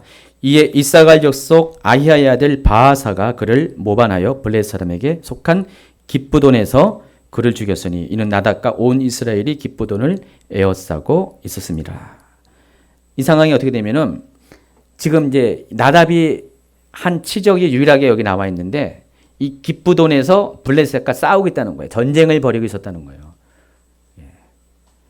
그런 와중에 바하사가 바로 기브돈에서 나답을 죽이고 이스라엘의 왕이 됐다는 그 얘기하고 있는 거예요. 근데 이 사건도 열왕기상 14장 14절에 얘기했던 그 예언이 바로 성취된 아히야가 예언했죠. 여호와께서 이스라엘 위에 한 왕을 일으키신즉 바로 바하사를 일으킵니다. 그가 그날의 여로보암의 집을 끊어버리리라 하는 이 예언이 바로 성취가 된 거죠. 나답에 관한 거는 이 정도밖에 별로 이렇게 말할 게 없습니다. 그리고 이제 중요한 왕이 이제 바하사 왕입니다. 그러니까 여로보암 왕에 대해서 많이 얘기했고요. 나답은 이 정도. 바하사가 좀 더 많이 있습니다. 바하사는 24년 동안 북이스라엘을 통치했고요. 그 바하사가 통치한 기간에 가장 중요한 것이 남유다의 아사 왕과 전쟁을 벌인 거. 성경에 보니까 열왕기상 15장 16절 시작. 아사와 이스라엘 왕 바하사 사이에 일생 동안 전쟁이 있으리라. 그러니까 바하사가 가장 두드러지게 한 일이 아사와 남유다의 아사 왕과 전쟁을 벌인 일. 그게 가장 두드러집니다. 그래서 실제적으로 바하사가 아사를 압도했습니다. 압도해가지고 아사는 여러분 아시겠지만 선한 왕에 속하죠. 유다 왕 중에서 선한 왕에 속했는데 근데 앞에 그 아사 왕 때 그 르호보암 왕 때 한 번 이집트가 쇼생크 1세가 출정을 해가지고 유다를 점령했잖아요. 그리고 나서 그 아사 왕이 여기 왕이 된 후에 10년 후에 그 쇼생크의 그 후계자가 2대 왕이 자기가 직접 오는 게 아니라 세라라는 용병을 이렇게 100만 대군을 함께 보내가지고 이 아사를 침공했어요. 근데 유다를 침공했는데 아사 왕이 그때 어떻게 됩니까? 하나님 앞에 모든 것을 맡기고 하나님 앞에 승리를 믿음으로 구했고 이집트를 물리쳤어요. 그런데 이 세월이 지났어요. 36년째 되는 아사 왕이 이제 왕을 오래 하니까 어떻게 됩니까? 변질됩니다. 변질됩니다. 그래서 이 바하사가 공격을 할 때 아사 왕이 어떻게 됩니까? 바하사는 몇 명 데려왔습니까? 그때 기억으로는 80만 명? 그랬나요? 아사 왕은 40만 명? 뭐 그 정도 될 거예요. 그러니까 그 100만 명도 대항해서 이겼던 아사 왕이 이제는 전세의 불리함을 느끼고 어떻게 됩니까? 아람 다메섹, 아까 얘기했던 그 다메섹에게 원군을 요청합니다. 원군을 요청해가지고 그때 벤하닷이 하닷의 아들 벤하닷이 내려와서 그 북이스라엘의 단으로부터 이제 공격을 하다 보니까 이 바상이 북쪽에서 공격을 받으니까 다시 북쪽을 수비하기 위해서 위로 올라가면서 남쪽의 유다와의 그런 어떤 국경선이 다시 뒤로 밀리게 됩니다. 그 얘기가 이제 바하사 시대에 있는 거예요. 그런데 이 바하사 역시 여로보암처럼 하나님의 징계를 받습니다. 왜냐하면 우상 숭배의 길을 행했기 때문입니다. 자, 이때 이 바하사에게 하나님의 예언을 선포한 사람이 예후라는 사람입니다. 예후가 누구죠? 이스라엘의 왕이잖아요. 엘리야가 이스라엘의 왕으로 세운 바로 그 예후. 엘리야가 죽기 전에 3명을 기름 부었잖아요. 아람의 하사엘, 베나닷을 뒤에서 하사엘이 이제 하사엘에서 왕조가 바뀌죠. 하사엘, 그리고 또 북이스라엘의 예후, 그리고 또 자신의 후계자 엘리사를 이렇게 기름 부었잖아요. 바로 그 예후가 있습니다. 근데 여기 동명이인이에요. 그 예후가 아니라 선지자 예후. 근데 이 예후는 누구 아들이냐면은 하나니의 아들이에요. 하나니가 누구라고 했어요, 아까? 바로 아사 왕에게 바하사와 전쟁 가운데 아람 다메섹을 끌어들인 것을 하나님의 이름으로 이렇게 잘못을 이렇게 고발했던 그 하나니. 지난 시간에 배웠어요. 그 하나니의 아들이 예후예요. 아버지는 어디서 활동했어요? 남유다. 아들은 북이스라엘. 그래서 근데 이 하나니의 아들 예후가 바하사에게 경고를 합니다. 뭐라고 합니까? 내가 너를 티끌에서 들어 내 백성 이스라엘 위에 주권자가 되게 하였거늘 내가 여러 마음의 길로 행하여 내 백성 이스라엘에게 범죄하여 그들의 죄로 나를 노엽게 하였은즉 내가 너 바하사 내 집을 쓸어버려 내 집이 느바세 아들 여로보암의 집같이 되게 하리니 바하사에게 속한 자가 성읍에서 죽은 즉 개가 먹고 그에게 속한 자가 들에서 죽은 즉 공중의 새가 먹으리라. 많이 들었던 장면이네요. 생각 안 났어요? 좀 아까 했는데 30분 전에. 바로 여로보암에게 경고했던 아히야가 여로보암에게 경고했던 그 얘기 아히야가 했나요? 아니죠? 누가 했죠? 아히야가 했네요. 아히야가 했던 똑같은 내용을 하나님이 그 하나니의 아들 예후를 통해서 그 여로보암의 가문을 멸절시킨 바하사에게 똑같이 합니다. 그리고 이 예언 그대로 성취가 됩니다. 이것도 그 바하사 때 성취가 되지 않고 똑같이 아들 때 엘라 때 그런 일이 생깁니다. 근데 제가 성경을 보니까 재밌는 게 이 예후는요 아버지 하나니처럼 똑같이 그 시대에 활동했는데 선견자로 불려져요. 선지자 중에 선견자가 있다고 제가 설명했죠. 환상을 보는 사람이 선견자라고 했어요. 그러니까 선지자는 하나님의 음성을 듣고 전하는 사람이 선지자고 포괄적인 의미라면은 선견자는 선지자 중에 특별히 환상을 통해서 하나님의 뜻을 전하는 사람이 선견자인데 하나니가 선견자였고 또 여기 예후도 선견자예요. 대를 이어서. 그러니까 선견자 집안에 선견자가 나왔습니다. 그리고 이 예후는 어떤 역할을 하냐면 역대하 20장 34절 804페이지 보세요. 이 외에 여호사밧의 시종 행적은 하나니의 아들 예후의 글에 다 기록되었고 그 글은 이스라엘 열왕기에 올랐더라. 보시면 예후의 역할이 뭐냐면은 왕이 행한 것들을 기록한 사관의 역할도 했다는 것을 알 수가 있어요. 아버지도 그랬어요. 역대하 12장 15절에 보니까 르호보암의 처음부터 끝까지 행적은 선지자 스마야와 선경자 이또의 족보책에 여기 하나니가 아니라 다른 스마야 이또야. 그러니까 여기 스마야라는 사람과 이또라는 사람이 선지자와 선견자 역할을 했는데 이들도 또한 똑같이 왕의 행적을 기록한 역할을 했습니다. 그때 당시 선지자는 그런 역할을 했나 봐요. 네 번째 왕 엘라라는 사람이 있는지 몰랐죠, 여러분? 그렇죠, 당연히. 뭐 중요한 명문밖에 모를 거고요. 있는 사람도 이 사람이 그 사람인지 그 사람이 이 사람이 헷갈렸을 거고요. 오늘 쭉 하다 보면 여러분 좀 머릿속에 정리가 되면요. 앞으로 이제 그 이스라엘 역사를 성경을 읽을 때 딱딱딱딱 예, 정리가 되고요. 또 특별히 뭐 지도와 함께 이 성경을 쭉 보면 이제 성경이 있는 것이 굉장히 달라져요. 예. 제2가 2년이고요. 아버지는 바하스하고요. 예. 근데 예, 여로보암의 아들 그 나답이 그렇게 했던 것처럼 이 엘라 역시 쿠데타로 죽임을 당합니다. 하여간 이 이스라엘은요 쿠데타가 엄청 많이 일어납니다. 군사 쿠데타가.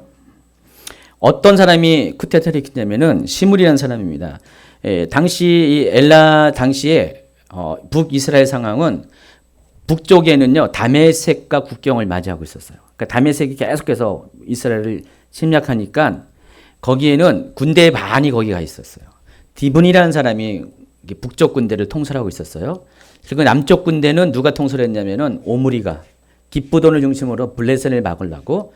그러니까 이스라엘의 군사력이 양분돼 가지고 북쪽과 남쪽의 국경지대에 가 있었고 이 시므리라는 사람은 바로 이 수도인 예, 디르사에서 있었던 것 같아요.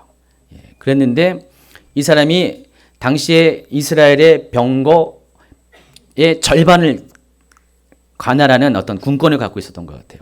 그러니까 탱크 절반을 예, 가지고 있는 예, 그런 사람이었어요. 그러니까 옛날에 5.16 혁명도 탱크 밀고 일으킨 거 아시죠? 탱크 앞세워가지고 예, 혁명 일으킨 거 똑같아요. 이 사람이 아마 그랬던 것 같아요. 예, 그래서 이 시므리가 병거를 앞세워서 아마 그런 것 같아요. 그 막강한 군대 그 장군들이 남북의 국경지대로 다 가 있는 사이에 군사력이 그렇게 다 흩어져 있는 사이에 수도의 왕을 쿠데타로 몰아내고 죽이고 자기가 왕이 됩니다. 근데 7일밖에 7일 천하 여기서 7일 천하가 유래된 건 아니고요. 사실 아마 오랜 역사로 보면 아마 여기부터가 출발한 거겠죠. 그렇죠? 일반 역사보다 7일 천하가 더 앞선 것 같아요. 그래서 시므리가 BC 885년에 제5대 왕이 되고요. 세 번째 이스라엘 왕조가 됩니다. 7일밖에 없는 가장 단명한 왕조고 단명한 왕입니다. 805페이지 넘어갔습니다. 바하사 아들 엘라를 암살합니다. 그리고 왕이 된 시므리가 7일 천하로 끝나게 되는 이유가 뭐냐면은 이제 왕이 됐으니까 이 사람은 아마도 자기가 왕이 됐으니까 그 남북으로 있었던 군대들이 일단 자기가 왕이 됐으니까 협조를 할 줄을 기대했었나 봐요. 그랬는데 어떻게 됩니까? 아닙니다. 예상은 빗나가고요.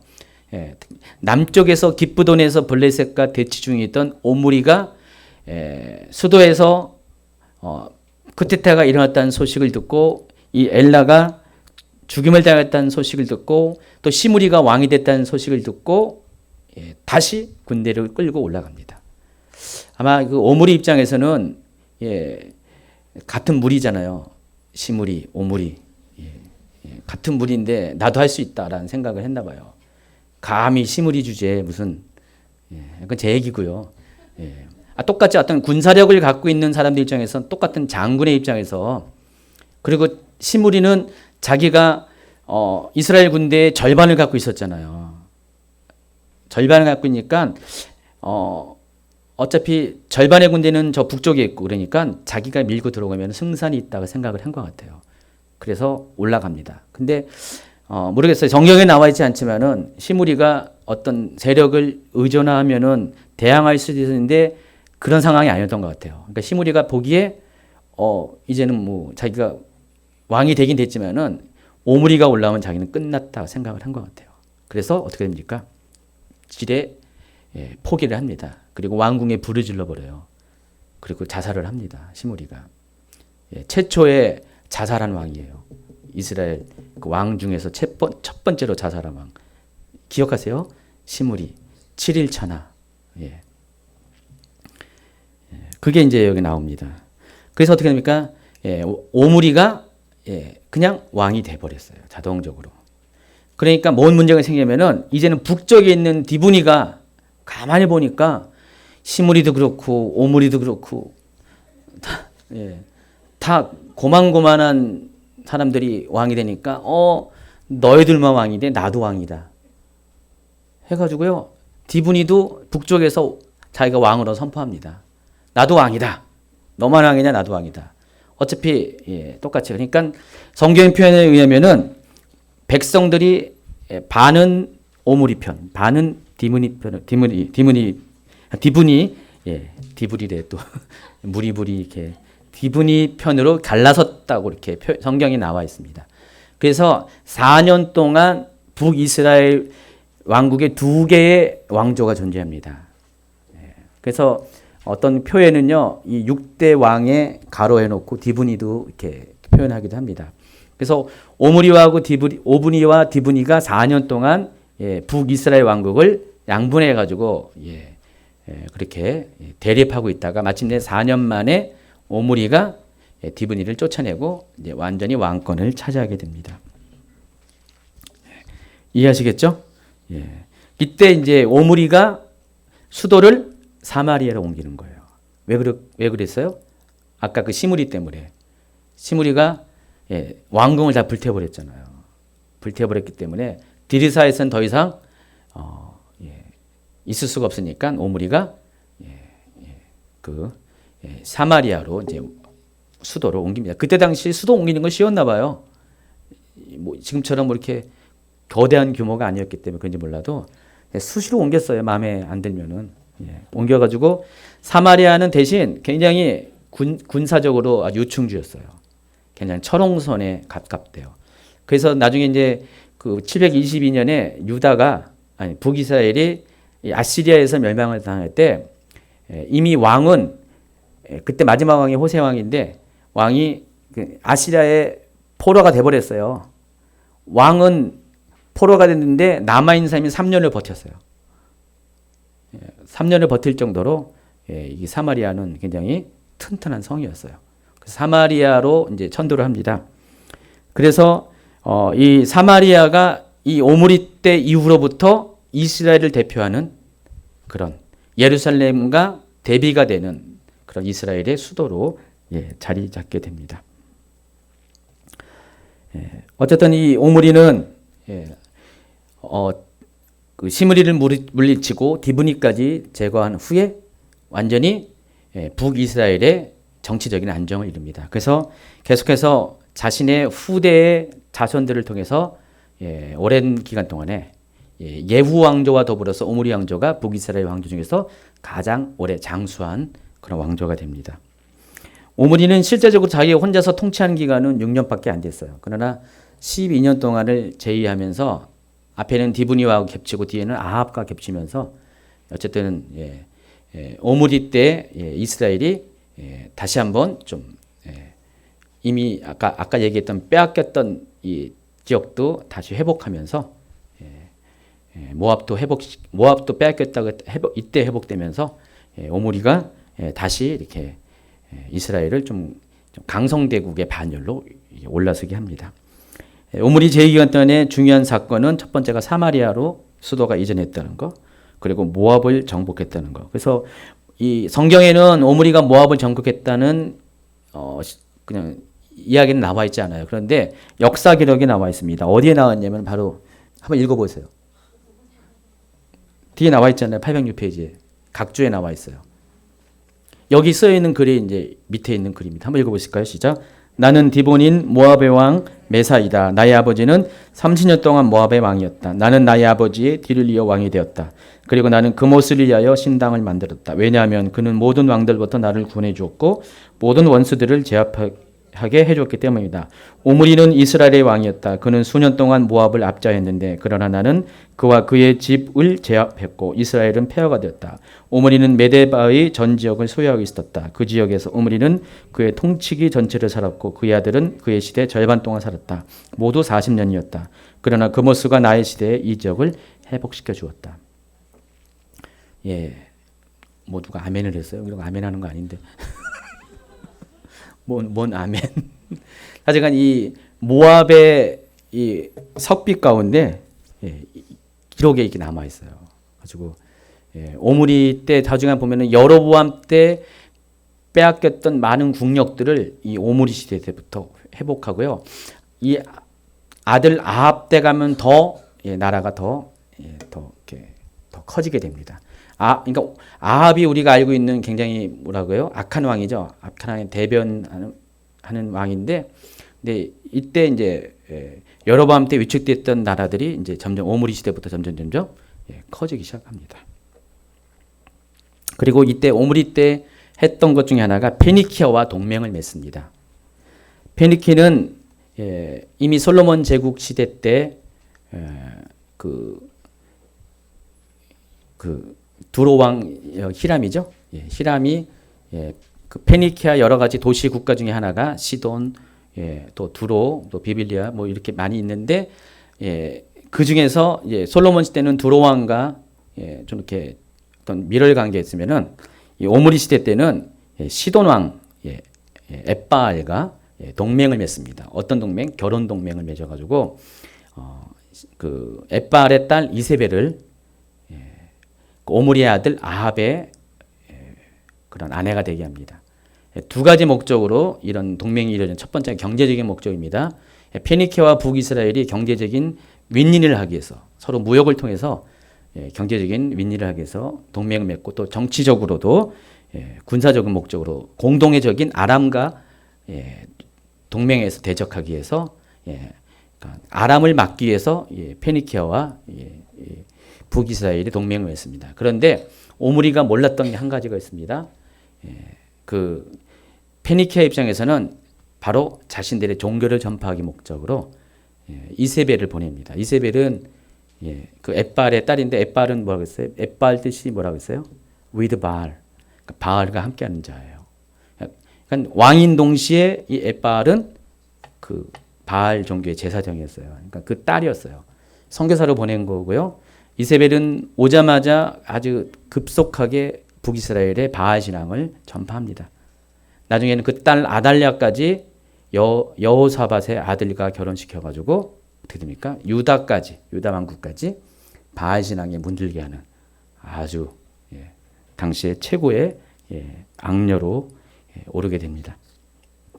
바로 그 일이 오므리 때 있었습니다. 자, 오늘 여기까지가 그 북이스라엘 왕국, 남북 경제 시대 때의 그런 6명의 왕에 대해서 소개를 했어요. 근데 제가 이제 이 강의를 하면서 몇 가지 포맷을 갖고 왔는데, 첫 번째는 남왕국 왕들을 소개할 거고요. 두 번째 북왕국의 왕들을 소개할 거고, 더불어서 거기에 관계된 선지자들의 활동을 이렇게 중간중간에 소개하고요. 다 소개받았죠? 여러분이 몰랐던 선지자가 많이 있었던 것을 알았죠? 그리고 나서 또 한 가지가 당시의 국제 정세를 좀 여러분이 아셔야 돼요.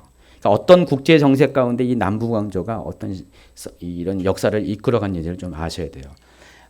그래서 제가 오늘은 짤막하게 설명을 할 거고요. 다음 주에는 아람이라는, 그러니까 이 이스라엘에게 아주 강력하게 영향을 끼친 이전에는 이제 이집트였죠. 근데 이 분열왕국 시대 때부터는 아람이란 나라와 그리고 또 아수르란 나라, 그리고 바벨론이란 나라가 있습니다. 그리고 이제 페르시아, 이 네 개의 제국을 제가 그때 상황에 그 시대에 맞춰서 그 잠깐의 간막 설명으로 이렇게 설명하다가 중간에 한 챕터를 한 강의를 이렇게 할 겁니다. 그래서 다음 주에는 아람하고 아시리아 제국에 대해서 제가 설명을 할 겁니다. 아람이 어떤 나라인지, 아시리아가 어떤 나라인지 설명을 할 건데, 거기에 앞서 잠깐 여기 남북 경쟁 시대에 맞춰서 아람과 그 아시리아가 어떤 역할을 했는지 잠깐만 이제 설명을 할 겁니다. 이 시기에는요, 이 메소포타미아 지역, 고대 근동 지역은요, 절대 강자가 없었어요. 그러니까 사사기 시대부터 이 BC 9세기까지 이 남북 왕조의 경쟁 시대가 이를 때까지 어떤 초강대국이 존재하지 않았습니다. 그 전에는 어떻게 됩니까? 이집트라는 초강대국이 있었어요. 이집트라는 강대국이 있었는데, 요 시기에 약 3세기가 넘는 기간, 300년 기간 동안에는 그냥 그 메소포타미아 지역의 조그만 나라들이 서로 도토리 키재기식으로 서로 뺏기는 그런 군웅할거 시대라고 할까요? 예, 그 중국에 보면은 뭐죠? 중국의 그 춘추전국 시대. 예, 그런 시대였었어요. 강력한 제국이 없었어요. 그러다 보니까 그나마 강력한 제국이 다윗과 솔로몬 나라 제국이었어요. 근데 다윗과 솔로몬 시대도 겨우 80년을 넘지 못하고 이렇게 막을 내리면서 이 주변에 있는 나라들이 다 이렇게 한쪽이 세지면 한쪽이 약해지고 막 그런 아주 서로 그런 시기였어요. 그때 이 북부 지역, 특별히 메소포타미아 북부 지역에는요, 아람과 아시리아가 그때 있었습니다. 아시리아가 뒤에도 나오겠지만은 아시리아도 역사가 오래돼요. 오래됐는데 수백 년 역사가 있는데 뒤에 이제 나오는 아시리아는 그 이스라엘을 멸망시킬 때의 아시리아는 신아시리아라는 어떤 시대 구분을 해요. 근데 여기는 그 전에예요. 그 전에 신아시리아, 그러니까 6명의 아주 그냥 위대한 왕들이 아시리아 시대에 등장하는데 요 전에 시기가 바로 요 남북 경쟁 시대에 해당합니다. 그러니까 아람은 도시국가에서 하나의 왕정국가로 막 확장되는 시대였고요. 아시리아는 원래 있었지만은 아직 힘이 발휘되지 못한 시기에 그러니까 아람과 아시리아가 유다와 이스라엘이 서로 이렇게 패권 경쟁을 하듯이 아람하고 아시리아가 그 북부 지역에서 서로 주도권 경쟁을 하고 있었어요. 그러니까 아람이 세지면 어떻게 됩니까? 아시리아가 약해지고요. 아시리아가 세지면 아람이 약해지고. 그게 몇백 년 동안 300년 기간 동안에 그런 국제적인 어떤 흐름이 있었다는 것입니다. 그래서 북쪽 지역은 그렇게 됐고요. 그래서 제가 어떤 강의책을 보니까 이 시대를 가리켜서 은혜의 시간이래요. 은혜의 시대. 왜냐하면 이 시대를 딱 통과하고 나서부터는 그때 어느 누구도 경험하지 못했던 초강대국이 아시리아가 등장하는 거예요. 신아시리아가 등장하면서 완전히 이때 많은 민족들이 핍박을 당합니다. 완전히 그냥 초강대국, 오늘날의 뭐 미국과 같은 이런 나라가 등장하는 거예요. 그래서 완전히 그때 당시에는 강대국은 다 정복 사업이거든요. 그래서 아시리아에 의해서 아람도 멸망하고 이스라엘도 멸망하고 뭐 당연히 그 밑에 있는 나라들은 다 뭐 아무것도 아니겠죠. 그런 시대가 이제 뒤에 옵니다. 이게 바로 메소포타미아 지역의 그런 국제적인 정세였고요. 또 이집트는 아까 설명했듯이 21왕조가 솔로몬 시대 때 종말을 구하고 22왕조가 등장하면서 누구에 의해서요? 시삭, 쇼생크 1세에 의해서 이집트가 이제 기지개를 피고요. 오랜 침체기를 지나서 다시 한번 활동을 하게 됩니다. 그래서 그 활동 영역 중에 하나가 바로 유다와 이스라엘을 침공하는 것입니다. 잠깐 시기였어요. 잠깐 몇십 년 동안 그렇게 하다가 22왕조도 금방 사그러들어가지고요. 23왕조, 24왕조가 지나가면서 이집트는 다시 또 쪼그라듭니다. 영향을 끼치지 못합니다. 그래서 이제는 한 몇백 년 동안은 북방 민족들이 계속해서 이스라엘 땅을 영향을 끼치게 됩니다. 이게 당시의 국제 정세예요. 그리고 이걸 마치면서 제가 이제 도표를 만들었어요. 지금까지 남북 경쟁 시대 때 60년 동안에 일어난 일을 한눈에 했습니다. 오늘 새벽 3시에 했습니다. 근데 새벽 3시에 한 거 치고는 잘 됐어요. 남북 경쟁 시대 연대기라고 이렇게 만들었는데 보시면 알겠지만은 930년부터 870년까지 60년 동안 시기에 일어난 사건들. 자, 보시면 알겠지만은 첫 번째가 북이스라엘 왕국의 왕조를 보시면은 6명의 왕이 있었고요. 이제 끝에 머리에 아합까지 제가 일단은 이렇게 부분적으로 집어넣었어요. 일단 6명의 왕을 얘기하면은 지금까지 소개했던 보면은 딱 한눈에 보이죠. 어느 왕이 길게 통치했고 어느 왕이 짧게 했다는 거. 나답과 엘라와 시므리는요. 나답, 엘라, 시므리는 잠깐 등장했던 2년 여기는 7일 잠깐 등장했던 그런 왕입니다. 가지고 아까 설명도 여로보암을 많이 설명했고요. 바하사도 많이 설명했고 오므리도 많이 설명한 이유가 그 제의기간이 길면 길수록 어떤 사건들이 많았기 때문에. 그리고 남왕국은 르호보암, 그 다음에 잠깐 아비야, 3년 동안 통치했던 아비야 그리고 아사 왕. 아사는 41년을 통치했다고 그랬죠. 그래서 이렇게 가지고 요 사이에 어떤 사건이 있었냐? 성경에 보면은 여로보암과 르호보암 사이에 항상 전쟁이 있었더라. 그래서 제가 근데 언제 전쟁이 있었다고 딱히 전투에 관한 얘기는 안 나와 있지 않아요. 그래서 그냥 전쟁이라고만 딱히 제가 표시를 했어요. 항상 전쟁이 있어요. 여로보암이 살 동안에 르호보암이 살 동안에 계속 전쟁이 끊어지지 않았고요. 그리고 여로보암 왕과 또 누구랑 아비야 때도 전쟁이 있었어요. 여기는 성경에 나와 있어요. 912년에 전쟁이 일어납니다. 그리고 또 바하사와 아사 사이에도 전쟁이 일어났습니다. 885년에 전쟁이 일어납니다. 그 기록이 나와 있고요. 중간에 920년경에 이집트 초생크 1세가 침공한 사건. 그리고 900년경에 또 세라라는 용병이 에디오피아 출신의 용병이 유다를 침공한 사건이 이렇게 기록이 됐고요. 그리고 또 여기 오므리 시대 때 디브니와의 내전에 그런 사건 4년 동안에 있었던 사건이 이렇게 표류했습니다. 여러분 이거 쭉 보시면은 남북 경제 시대가 60년 동안 이런 역사가 있었구나라는 것이 이해가 되죠. 아마 제가 설명 아직 안 하고 이것만 딱 보여주면은 뭐 잘한 것 같은데 이게 뭔가 그랬는데 설명을 다 듣고 이 표를 보니까 이해가 되죠. 그래서 여러분 이 표를 보면서 이 시대를 여러분 잘 이렇게 기억하시기 바랍니다.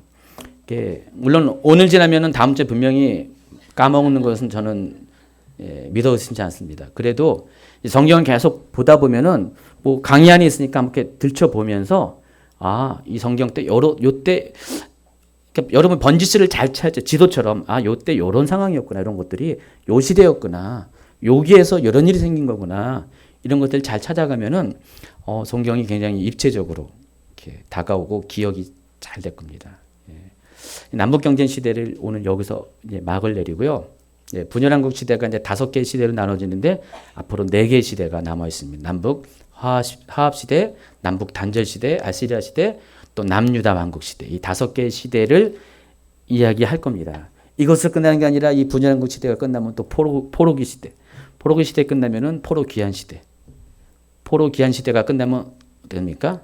중간기 시대. 그리고 신약 시대. 쭉쭉 나가가지고 현재 이스라엘 현재까지 여러분 역사를 걸어갈 겁니다. 장거리를 걸어야 되니까 두둑하게 드시고 두둑하게 차비를 하시고 가시기 바랍니다. 어쨌든 하나님이 이 모든 역사의 주인공이시고요. 이 역사는 하나님에 의해서 다 간장되시고 또 컨트롤 된다는 것들 여러분이 기억하기 바랍니다. 아무리 왕이 잘나도요. 하나님이 움직이신 역사 앞에 어떻게 순종하는 자로 서 있는가. 그게 바로 역사의 주인공이 되는 겁니다. 악역은 하나님께 불순종하는 삶. 악역은 누구냐면은 하나님이 가장 싫어하는 것을 행하는 사람. 여로보암의 길. 2가지 잘못된 게 뭐라고 했죠? 우상 숭배, 또 하나는 하나님의 말씀을 순종하지 않는 것.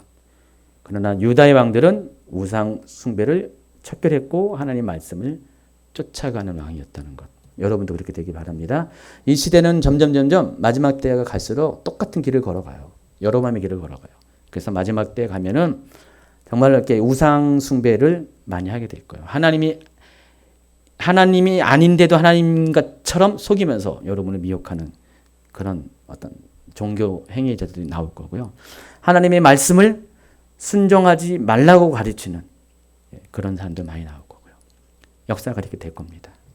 그렇으니 여러분 2가지를 명심하고 다윗의 길로 행하는 여러분 되기를 예수님 축원합니다. 기도합니다.